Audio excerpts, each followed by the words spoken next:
Hey, flooring installers and concrete coating applicators, now is a time to be extra cautious about dew point issues.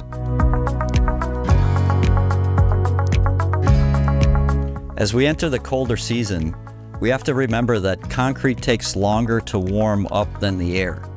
So when we get to the job site, it's important to check the temperature of the slab in relation to dew point using a hygrometer. Here I have it built into the CMEX5, which gives us temperature, relative humidity, and dew point on the screen at all times. So when we shoot the temperature of the slab, we just want to make sure that it's 10 degrees above the ambient dew point listed here on the bottom of the screen.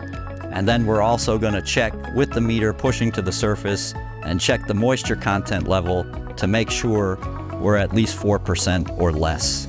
Sometimes the dew point will give us a high reading on the meter, and we can use fans to easily pull that moisture back into the air, proceed with our install without trapping moisture underneath our floor covering or coating.